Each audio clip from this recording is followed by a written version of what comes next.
What's up, everybody? Welcome back to those of you that are coming back. Today we'll be doing Matthew chapter 2, reading from the NLT translation. Without further ado, let's go ahead and dive right in. So Matthew chapter 2. Jesus was born in the town of Bethlehem in Judea during the reign of King Herod. About the same time, some wise men came from eastern lands, arrived in Jerusalem, asking, "Where is the newborn king of the Jews? We have seen his star as it rose, and we have come to worship him." Herod was deeply disturbed by this question, as was all of Jerusalem. He called a meeting of all the leading priests and teachers of religious law. "Where did the prophet say the Messiah would be born?" he asked them. "In Bethlehem," they said, "for this is what the prophet wrote. O Bethlehem of Judah, you are not just a lowly village in Judah, for a ruler will come from you, who will be the shepherd for my people Israel."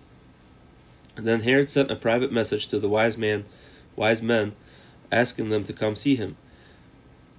At this meeting, he learned the exact time when they first saw the star. Then he told them, "Go to Bethlehem and search carefully for the child, and when you find him, come back and tell me so that I can go and worship him too." After this interview, the wise men went their way. Once again, the star appeared to them, guiding them to Bethlehem.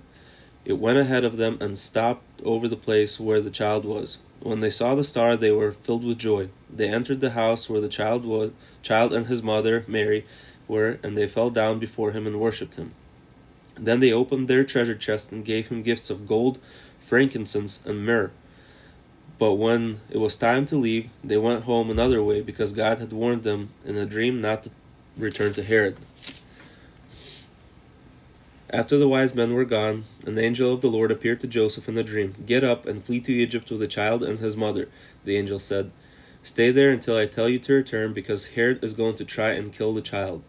That night Joseph left for Egypt with the child and Mary, his mother, and they stayed there until Herod's death. This fulfilled what the Lord has spoken through the prophet, "I called my son out of Egypt." Herod was furious when he learned that the wise men had outwitted him. He sent soldiers to kill all the boys in and around Bethlehem who were 2 years old and under, because the wise men had told him that the star first appeared to them about 2 years earlier.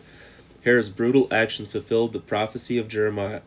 "A cry of anguish is heard in Ramah, weeping and mourning unrestrained. Rachel weeps for her children, refusing to be comforted, for they are dead."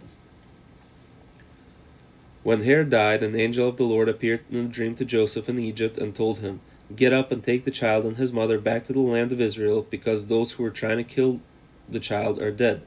So Joseph returned immediately to Israel with Jesus and his mother.